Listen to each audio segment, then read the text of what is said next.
পয়গম্বর সমূহের মধ্যে উল্লেখযোগ্য একজন পয়গম্বর ছিলেন সাইয়্যিদুনা হযরত ইব্রাহিম আলাইহিস সালাতু ওয়াস সালাম। যেই ইব্রাহিম আলাইহিস সালাতু ওয়াস সালামকে আল্লাহ রাব্বুল আলামিন যতটা পরীক্ষা করেছেন, সমস্ত পরীক্ষার মধ্যে হযরত ইব্রাহিম আলাইহিস সালাতু ওয়াস সালাম ফলাফল ভালো করেছেন, রেজাল্ট ভালো করেছেন। যতটা পরীক্ষার সম্মুখীন হয়েছেন, প্রত্যেকটা পরীক্ষায় যথার্থ ফলাফল অর্জন করতে পেরেছেন। শেষ প্রান্তে আল্লাহ তাআলা পরীক্ষা করলেন। আল্লাহ তাআলা হযরতে ইব্রাহিম নবী আলাইহিস সালাতু ওয়াস সালামকে ৮৬ বৎসর বয়সে একজন সন্তান দিলেন, যেই সন্তানটা হলো হযরতে ইসমাঈল আলাইহিস সালাতু ওয়াস সালাম। হযরতে ইসমাঈল আলাইহিস সালাতু ওয়াস সালামকে আল্লাহ তাআলা ইব্রাহিম নবীকে দান করলেন। শেষ প্রান্তে যাকে পাওয়া যায় তার জন্য একটি মায়া, একটা মহব্বত বেশি হয়ে যায়। এই মহব্বতের সন্তানকে নিয়ে দিন কাটান, রাত্র পোহান, সপ্তাহ যায়, মাস যায়, যাইতে যাইতে ঘরের ভিতরে যে কোনো একটা সমস্যা দেখা দিল। সতীনদের মধ্যে হযরতে সারা এবং হযরতে হাজেরার মধ্যে দুজন যখন ঝগড়ায় লিপ্ত হয়ে গেল, এবার সিদ্ধান্ত হয়ে গেল তাকে নিয়ে তুমি আলাদা হয়ে যাও, তাকে নিয়ে তুমি এরকমভাবে অন্য জায়গায় চলে যাও। ওই দিকে আল্লাহ তাআলাও হুকুম করে দিলেন, তুমি তোমার স্ত্রী এবং তোমার সন্তানকে নির্বাসন করে দাও। এই কথাটা আল্লাহ রাব্বুল আলামিন কালামে হাকিমের মধ্যে বলেন, রব্বানা ইন্নী আসকানতু মিন যুররিয়্যাতি বিওয়াদিন গায়রি যী যারইন ইনদা বাইতিকাল মুহাররাম রব্বানা লিয়ুকিমুস সালাতা ফাজআল আফইদাতাম মিনান নাসি তাহওয়ি ইলাইহিম ওয়ারযুকহুম মিনাস সামারাতি লাআল্লাহুম ইয়াশকুরুন। সংক্ষিপ্ত কথা, হযরত ইব্রাহিম আলাইহিস সালাতু ওয়াস সালাম যখন ওনার সন্তান এবং ওনার স্ত্রীকে এমন একটা জায়গায় নির্বাসন দিলেন, যেই জায়গাটা কেমন ছিল আল্লাহ তাআলা কালামে হাকিমের মধ্যে বলেন, হযরত ইব্রাহিম আলাইহিস সালাতু ওয়াস সালাম যখন ওনার সন্তান এবং ওনার স্ত্রীকে এমন একটা জায়গায় রাখলেন, যেই জায়গাটা ছিল জনমানবহীন জায়গা, বাড়ি নাই, ঘর নাই, পানি নাই, খাবার নাই, কোনো কিছুই নাই, শুধু মরুভূমি আর মরুভূমি। মরুভূমি নামক জায়গায় যখন সন্তান এবং স্ত্রীকে রেখে যাবেন, এমন সময় স্ত্রী ডাক দিয়া বলে, আমাদেরকে এমন একটা জায়গায় রেখে যাচ্ছ যেখানে খাবার নাই, মানুষ নাই, ফল ফসল কিছুই নাই, এখানে আমরা কেমন করে থাকব? আর যেই খাবার আছে এই খাবার দিয়ে আমরা কয়দিন বা চলতে পারব? এই কথাটা বলার পর ইব্রাহিম আলাইহিস সালাতু ওয়াস সালাম তখনও তিনি কোনো জবাব দেন না। তাদেরকে এখানে রেখে যখন রওনা হয়ে গেলেন, হযরতে হাজেরা আলাইহিস সালাতু ওয়াস সালাম জানায়া দিলেন, আমাদেরকে যে এখানের মধ্যে রেখে যাচ্ছেন সেটা কি আল্লাহর হুকুম? বলে হ্যাঁ, এটা আল্লাহর হুকুম। বলে এটা যদি আল্লাহর হুকুম হয়ে থাকে তাহলে আল্লাহ তাআলা আমাদেরকে হেফাজত করবেন। এবার ইব্রাহিম নবী আলাইহিস সালাতু ওয়াস সালাম যাইতে আরম্ভ করলেন। যাইতে যাইতে যাইতে এক পর্যায়ে দূর প্রান্তে একটা পাহাড়ের কাছে চলে গেলেন। যেই পাহাড়ের মধ্যে উঠলেন, ওইটা দেখলেন তাদেরকে দেখা যায় না, তারাও আমাকে আর দেখতে পায় না। এবার তিনি আল্লাহ তাআলার দরবারে দোয়া করলেন, মুনাজাত করলেন। মুনাজাত করে আল্লাহ তাআলার দরবারে কি বললেন? আল্লাহ, আমি আমার সন্তান এবং স্ত্রীকে আপনার ঘরের পাশে রেখে আসলাম। ও আল্লাহ, যেখানের মধ্যে আপনার ঘর কানায় কাবা বাইতুল্লাহ রয়েছে, এই বাইতুল্লাহর নিশানা নাই, কিন্তু এখানের মধ্যে বাইতুল্লাহ আছে। আল্লাহ, এই মরুভূমির মধ্যে এক নম্বরে আপনি তাদের জন্য নামাজের ব্যবস্থা করে দেন। রব্বানা লিয়ুকিমুস সালাত, যাতে করে তারা নামাজ কায়েম করতে পারে ওই জনমানবহীন জায়গায়, ওই মরুভূমি নামক জায়গার মধ্যে।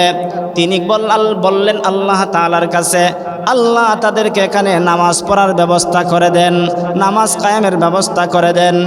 2 নাম্বার হলো ফাজআল আফইদাতাম মিনান নাসি তাহওয়ি ইলাইহিম। 2 নম্বরে এখানের মধ্যে মানুষের একটা আনাগোনার ব্যবস্থা করে দেন, মানুষের আসা যাওয়ার একটা ব্যবস্থা করে দেন। 3 নম্বরে দোয়া করলেন, আল্লাহ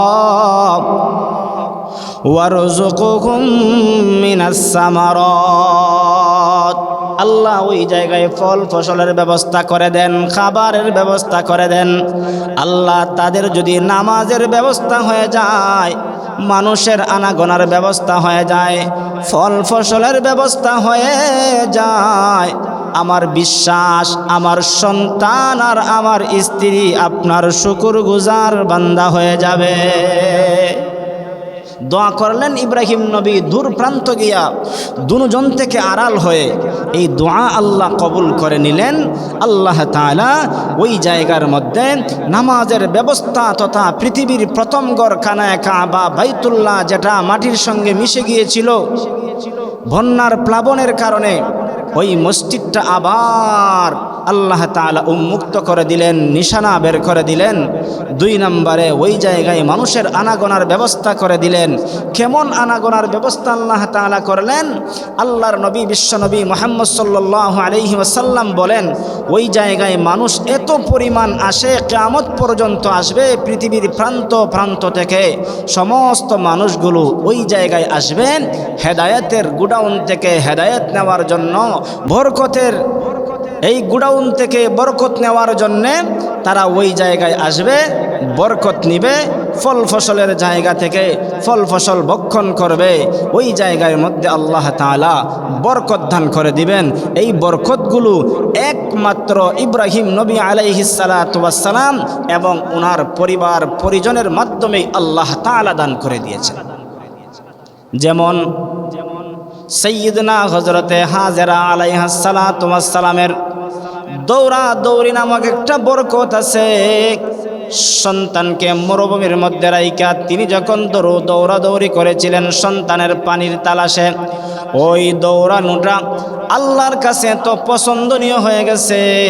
একজন হজ্জে বাইতুল্লাহ হাজিদের জন্য ওই সাফা এবং মারওয়া দৌড়ানোটা আল্লাহ তাআলা হাজিদের জন্য ওয়াজিব করে দিয়েছেন। 2 নম্বরে হযরতে ইব্রাহিম আলাইহিস সালাতু ওয়াস সালাম এবং ওনার সন্তান হযরতে ইসমাইল আলাইহিস সালাতু ওয়াস সালাম দুজন যখন আল্লাহ তাআলার ঘরকে পুনর্বাসন করেন, দেওয়ালগুলোতে এরকমভাবে উঁচু করেন যেই পাথরের মধ্যে দাঁড়াইয়া বাবা এই দেওয়ালটা উঁচু করেছিলেন, ওই পাথর নামক বস্তুটা খানায়ে কাবা বাইতুল্লাহর পাশে আছে। আর ওই বাইতুল্লাহর পাশে যেই পাথরটা আছে সেই পাথরেরটার নাম হলো মাকামে ইব্রাহিম। ওই মাকামে ইব্রাহিম একজন হাজি যখন হজ করতে যায়, 60টা চক্কর শেষ করার পরে মাকামে ইব্রাহিমের কাছে দাঁড়াইয়া 2 রাকাত নামাজ পড়ে। ওই 2 রাকাত নামাজটাও আল্লাহ তাআলা তাদের বরকতে আল্লাহ দান করেছেন। 3 নাম্বার হলো হযরতে ইসমাইল আলাইহিস সালাতু ওয়াস সালামের জন্য যেই পানির ব্যবস্থা জিবরিল আমিন করে দিয়েছিলেন, এই পানির মধ্যে এত বরকত আছে যেই পানিটা যে কোনো মানুষ পান করলে তার তৃপ্তি পায়। কোনো মানুষ রোগ মুক্তির জন্য পান করলে আল্লাহ তাআলা এই জমজম নামক পানির বরকতে রোগ থেকে মুক্তি দান করেন। এই পানির মধ্যে এমন বরকত আছে, 2 দিন 3 দিন যদি খাবার না খায় আর ওই পানিটা পান করতে পারে, একজন পিপাসার্ত মানুষের সমস্ত কষ্ট সেই পানি দূর করে দিতে পারে। এরকমভাবে আল্লাহ তাআলা এত বরকতপূর্ণ কিছু কাজ তাদের ফ্যামিলির মাধ্যমে আল্লাহ তাআলা রেখে দিয়েছেন, যেইগুলো আল্লাহর কাছে পছন্দনীয় হয়ে গেছে। এজন্য আল্লাহ তাআলা বলেন, ওয়াআযযিন ফিন-নাসি বিল-হাজ্জি ইয়াতুকা রিজালান ওয়া আলা কুল্লি দামিরিন ইয়াতিনা মিন কুল্লি ফাজ্জিন আমিক।